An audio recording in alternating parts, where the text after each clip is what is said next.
This was a watershed moment in American covert action. It was the first time that there was a real and presidentially authorized plan to assassinate the leader of a foreign country.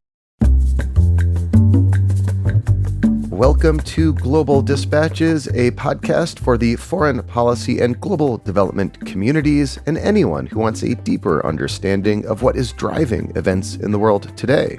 I'm your host, Mark Leon Goldberg. I am a veteran international affairs journalist and the editor of UN Dispatch. Enjoy the show.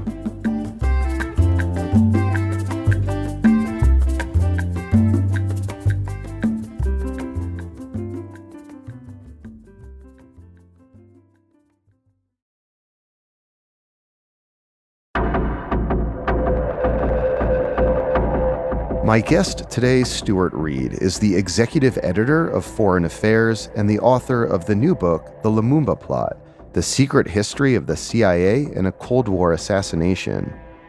The book tells the story of Congo's liberation from Belgium in the 1950s and 60s and the rise to prominence of Patrice Lumumba, Congo's charismatic independence leader. Believing Lumumba to be under the sway of the Soviet Union, the CIA hatched a plot to assassinate him at a time when Congo was falling into a chaotic civil war. And it was into this civil war that UN Secretary-General Dag Hammarskjöld dispatched a unique peacekeeping mission to restore order. And it was around this time that Dag Hammarskjöld died in a plane crash in the Congo. Stuart Reid weaves each of these narratives into a single compelling story that reads at times like a spy thriller. I could not put this book down, stayed up way too late reading it each night. I learned so much about colonialism, Cold War history, and the early history of the United Nations. I could not recommend this book more highly. So let's jump right into it. Here is my conversation with Stuart Reid, executive editor of Foreign Affairs and author of The Lumumba Plot.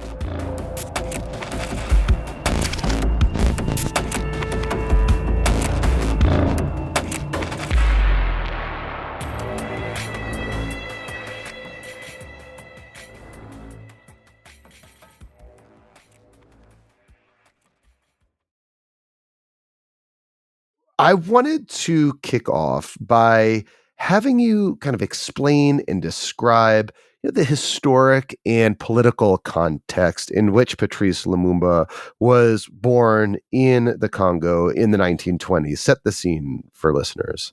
So Patrice Lumumba was Congo's first post-independence leader, democratically elected leader, the prime minister of the country. And he was born in 1925 into what was then the Belgian Congo. The Belgians had colonized the Congo River basin back in the 1880s. Originally, it was the personal fiefdom of King Leopold II, and then it transferred to the Belgian state in 1908. And it was run very differently from many other European colonies in Africa, in that the Belgians really decided to prevent the emergence of any sort of native elite. So this meant that higher education was strictly limited. There were no sort of proto-political institutions, proto-democratic institutions to speak of. So whereas the French and the British allowed a little bit more of educational opportunities and practice for democracy type institutions, there was none of this in the Belgian Congo. And so that made Patrice Lumumba's life story all the more impressive in that he, in this very cramped context, educated himself. He was born in a rural village, moved to the big city of Stanleyville, now Kisangani, and rose through the ranks of the colonial administration, working for the post office as a postal clerk there, getting as high as he really could as a Congolese man could at the time.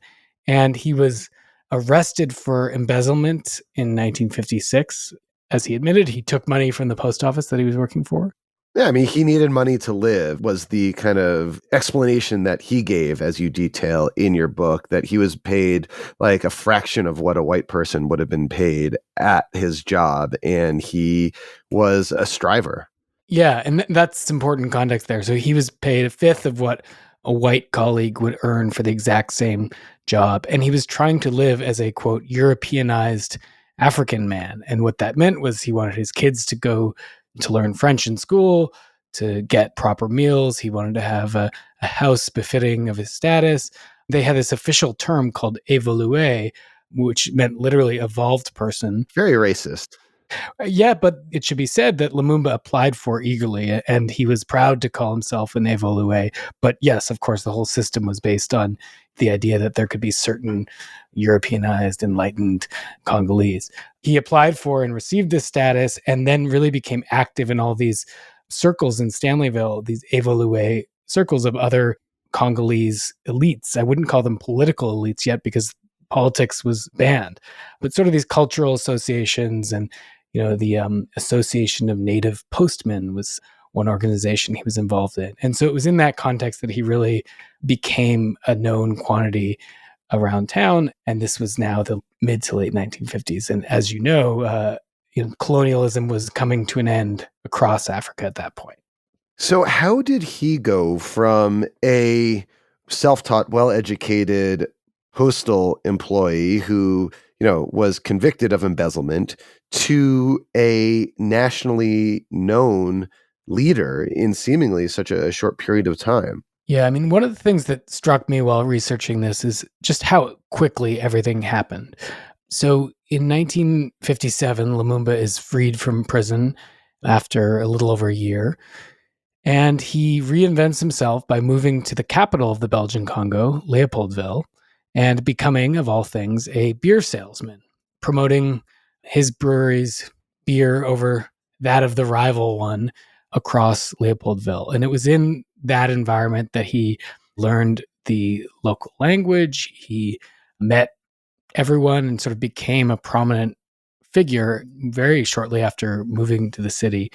And then at the same time, there were starting to be glimmers of nationalism breaking out in the Belgian Congo, much later than they broke out in other countries.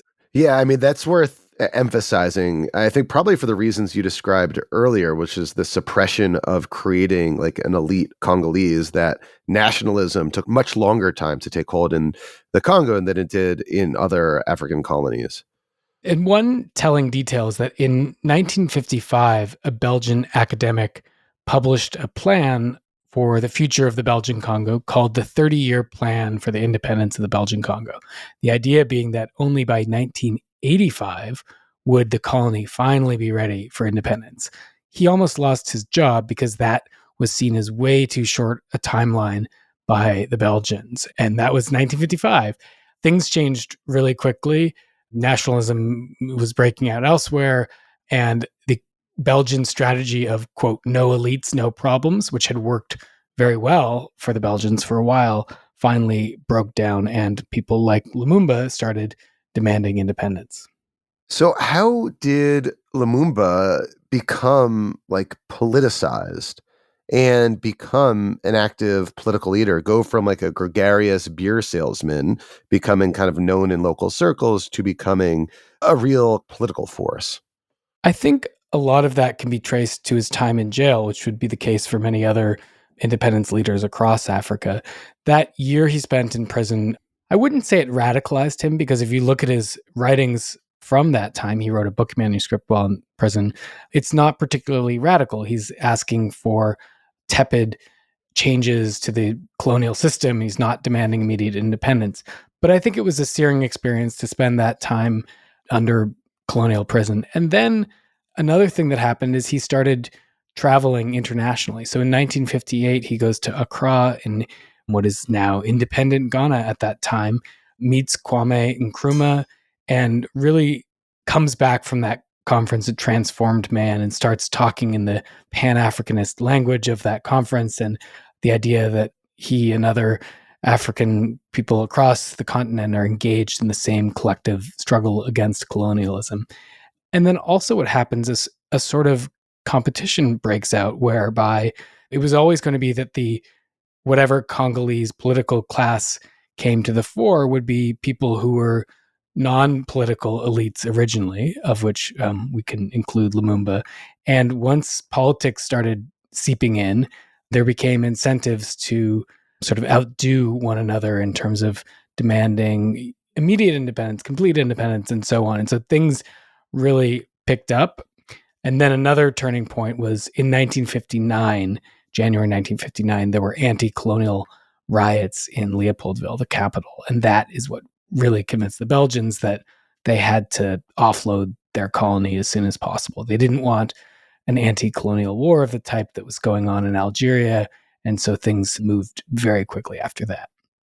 At what point here did the United States become suspicious of Lumumba and begin to discuss internally that he might be like a communist sympathizer? And in the context of the Cold War, he was more on like the Soviet side of things. Before independence, this had always been an allegation about Lumumba that he was leftist and maybe Soviet friendly, but there wasn't much basis to it. The Belgians detested Lumumba.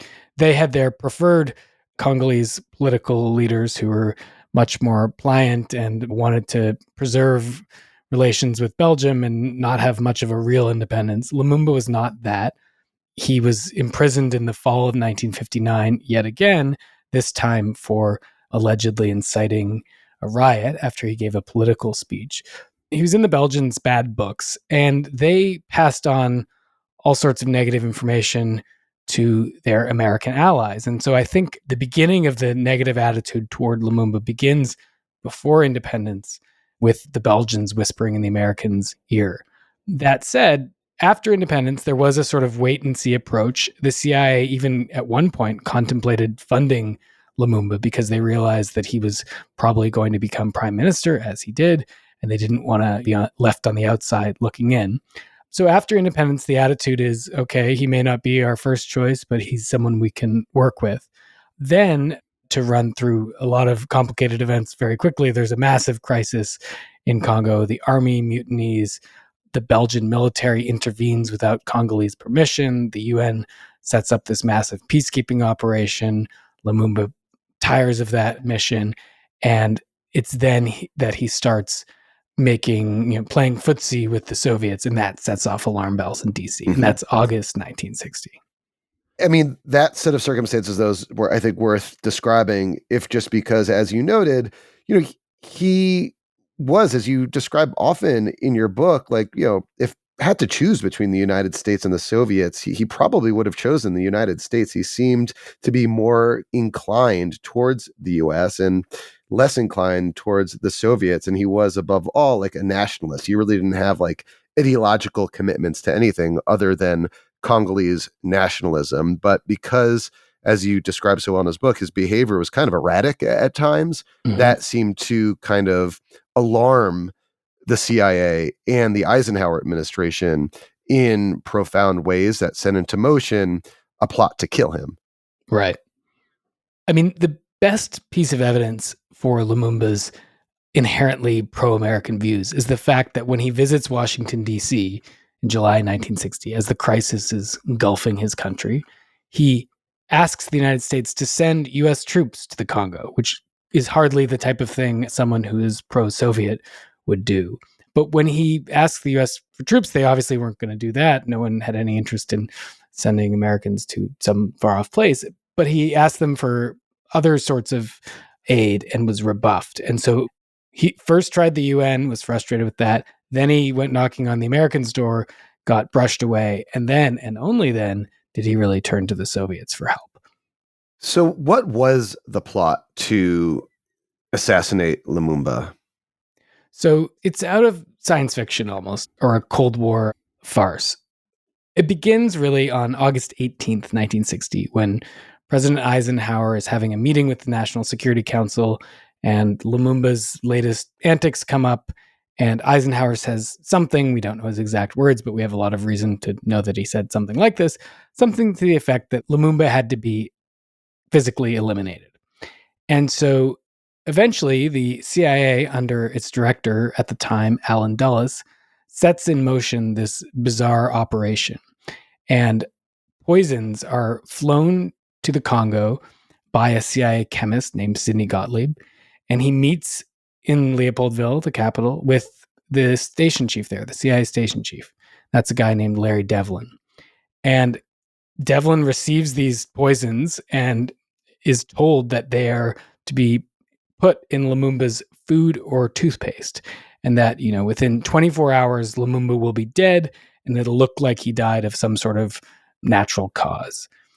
This was a watershed moment in American covert action. It was the first time that there was a real and presidentially authorized plan to assassinate the leader of a foreign country. It never ended up coming to fruition for a number of reasons. Namely, by the time the poisons actually arrived in Congo, Lumumba was no longer in power. He had been overthrown in a CIA-supported coup and was under house arrest, and there was no way of actually getting the poisons to him. But eventually, though, if perhaps by a sin of omission, the United States did seem to greenlight his eventual murder, as you describe in the book. Right. So Lumumba is killed in January 1961. And to summarize a lot of detail, it's basically with the green light of the CIA station chief there, Larry Devlin. So to make a long story short, Lumumba is under house arrest. Then he escapes house arrest, gets captured, and then put in a military prison. The man in charge of Congo at this point is Joseph Mobutu, the CIA-backed military officer who had taken power. And Mobutu decides at some point in January 1961 to send Lumumba to his death. The timing here is important. The Eisenhower administration is in its final weeks. Kennedy is about to be inaugurated on January 20th, 1961. And there's a real feeling on the ground in Congo that the Kennedy administration might have a more pro-Lumumba policy. Lumumba's been ousted from power. He's languishing in prison. And there's this move to free him from prison and bring him back to power. And there are good reasons to believe that the Kennedy administration might entertain this. So Mobutu is freaking out because he's worried that his rival would be restored to power. And Larry Devlin, the CIA station chief, is freaking out because the man he's staked his whole career opposing and has been instructed to assassinate could be on the verge of returning to power. So on January 14th, 1961, Devlin learns from Mobutu or someone in his circle that Lumumba is about to be sent away to his death. And he makes two choices at that point, which would be really fateful for the history of the Congo and Africa and the world, arguably. One is that he doesn't tell Mobutu to not send Lumumba to his death. And in the context of their very close relationship, where he's passing him briefcases of cash all the time, is responsible for him being in power, this was clearly a green light. The second thing Devlin does is that he deliberately keeps Washington out of the loop because he believes correctly if he informs DC of what's about to happen, he'll be told to put the brakes on the operation to save Lumumba. And at that point, it was in the middle of this presidential transition. There had been an edict that went out that said, no big new decisions on policy. And Devlin had just asked for a bunch of money to pay off Mobutu's troops days earlier. And he had been denied that on the grounds that we need to wait for the Kennedy people to take over and then we can decide these things. And so Devlin doesn't update Washington about what's happening, even as he's telling them about other things that are happening. And then on January 17th, 1961, Lumumba is put on a series of planes and sent to the breakaway province of Katanga and tortured the whole flight, and then shot by a firing squad shortly after getting off the plane. And 3 days later, Kennedy is inaugurated. The timing is not a coincidence. So your book, I just absolutely love. It's so rich in detail of Cold War history, of the United Nations history, which we can discuss in a bit as well. Because as you mentioned, while there was this mutiny while Lumumba was in power, the Belgians kind of re-invaded. So Lumumba asked the UN to replace the Belgians. And then Lumumba and the UN and the peacekeeping operation there had a rather tense relationship for a long time.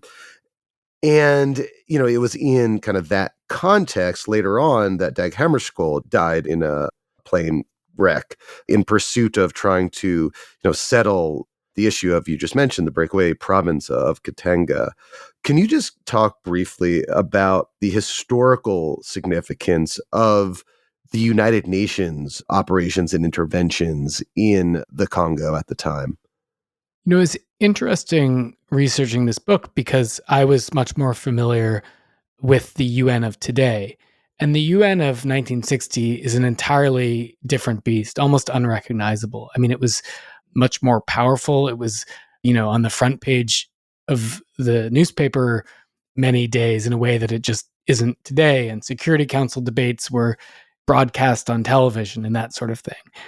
And so the Congo operation, in a way, marked the height of the UN's ambitions and power. Never before had the United Nations done anything like what it was doing in the Congo. There had been peacekeeping missions in the Middle East where it was monitoring a truce and that sort of thing, but never before had the UN been responsible for restoring order to an entire country. And at a logistical level, it was an incredibly impressive operation with thousands of troops drawn mostly from African countries arriving in the Congo, within days of the UN Security Council passing this resolution and fanning out across the country. But there was a fundamental problem with it, which was that one of the big obstacles to a united Congo was the fact of this breakaway province, Katanga. It had announced its secession, in the midst of the crisis. It was backed by Belgium, and that province didn't want UN troops intervening and taking over. And Lumumba wanted the UN to act at his behest and thought they were sort of his personal force that could reinvade that province and bring it back into the national fold. Dag Hammarskjöld would have none of that. And so the two were really at loggerheads throughout the crisis, and both were claimed by the crisis, their lives. The UN operation in Congo, I think, was really viewed as a failure afterwards, in that the UN had bitten off more than it could chew. It had naively imagined that it could sort of avoid the Cold War superpower struggle. The Soviets regretted having voted for it. And so that was the last ambitious peacekeeping operation of the Cold War. And you don't really see that many peacekeeping operations until the tail end of the Cold War, late 70s or so, maybe even later than that. I'm not exactly sure. But it was a lesson in the limits of the UN's power. And then also, I think Dag Hammarskjöld, at a personal level, he had really, by dint of his ambition and personality and diplomacy, had turned the Secretary-General position into a role with independent diplomatic heft in a way that it hadn't been before him and would never really be after him. To that point, your story is full of anecdotes, and I just look up from the book and think to myself, my God, that can never happen today. You can't have the Secretary General ordering peacekeeping troops to protect someone or to block the landing of an airplane. That just doesn't exist as it might today. But to your point about the legacy of the United Nations in the DRC, we're speaking within 10 or so months before the current peacekeeping mission, MONUSCO, is scheduled to shut down, after kind of an inglorious ending to a peacekeeping mission. I mean, when you look and survey the UN's involvement in the Congo today, do you see hints or relics of the same challenges that it faced in the 1960s in that initial mission? Yeah, absolutely. I mean, the parallels are almost eerie between now and 1960. You have a dysfunctional central government in Congo in both time periods. You have widespread instability in both periods. And you have a United Nations mission that is deeply unpopular among the political leaders who invited it in. I think the fundamental problem here is not the UN peacekeeping operation, it's the Congolese government and its inability to exert control over all of its territory and its repressive and rapacious rule over the areas that it does control. And here I'm especially talking about the east of the country, which is where the UN peacekeeping operation is concentrated. I mean, Congo has had just a really disappointing post-independence period, beginning in 1960. And as I've argued, I think you can pin a great deal of the blame on the United States. The key decisions that were taken by the US in 1960 and 1961 were, one, to eliminate Lumumba, which thus deprived Congo of a popular politician who represented a legitimate strain of public opinion. And second, the decision to replace him with Mobutu, a military officer turned dictator who was not representative, was extremely repressive, but he was ostensibly pro-American in the Cold War context. So that led, as you know, to a 30-plus year rule by Mobutu, propped up by the United States until the end of the Cold War, at which point, predictably, his regime outright collapsed. And then that collapse kicked off a devastating civil war that killed literally millions of people. And we're still dealing with the effects of it to this day. So the instability in the DRC today, I think you can really draw quite a straight line back to the decisions taken in 1960 and 61.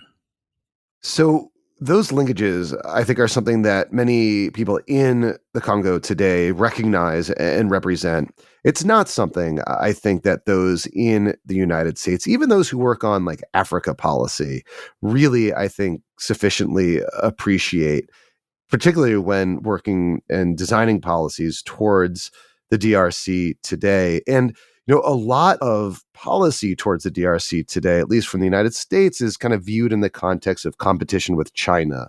I mean, you mentioned Katanga earlier. This is one of the key mineral sources in all the world for some of the key ingredients in consumer electronics and, more importantly, in electrical vehicles. And you see this emerging competition now between the United States and China over resources in Katanga and in the DRC more broadly. And I just wonder how much of this like history is influencing decision-making at the moment. I think U.S. policymakers currently are probably relatively historically amnesiac. Is that the right adjective form? So I think the historical parallels are real and striking to people like you and me, but I doubt they motivate much of U.S. policymaking. I mean, one thing that struck me is I expected that the Congolese people would be relatively anti-American, given all that the CIA had done to screw up their country back in the 1960s. But that's actually not the case. They're quite pro-American, like many countries in sub-Saharan Africa are. And I sort of had this puzzle of why is that? One theory I have is that the country was ruled by a pro-American dictator for 30 plus years. So he wasn't going to talk about America, the great Satan, the way that, revolutionary Iran did. So you didn't have that sort of decades of Cold War anti-American propaganda.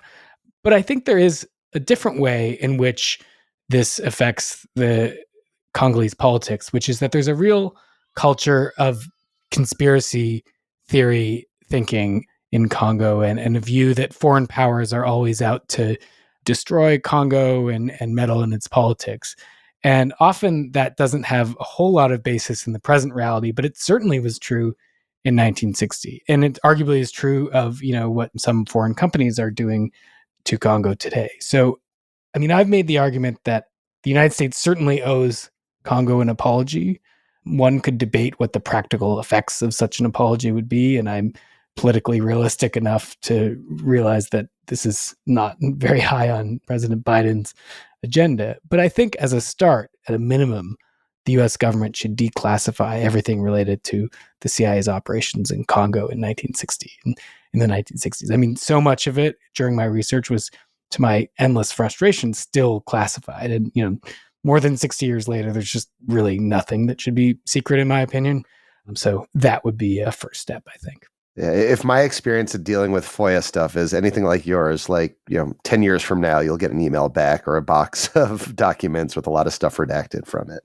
I deliberately didn't even try the FOIA route because I had been warned by so many other journalists that, it's fruitless and will take a decade. To the government's credit, in 2013, there was a big trove of CIA cables that was declassified and released in a State Department volume. So I wouldn't have been able to write the book without that trove, in fact. So there has been some progress, but it's slow and incomplete. Congratulations. I really love the book. Thanks so much, Mark.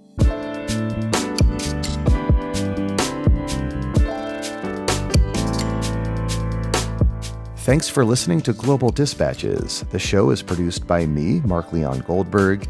It is edited and mixed by Levi Sharp. If you are listening on Apple Podcasts, make sure to follow the show and enable automatic downloads to get new episodes as soon as they're released. On Spotify, tap the bell icon to get a notification when we publish new episodes. And of course, please visit globaldispatches.org to get on our free mailing list, get in touch with me, and access our full archive. Thank you.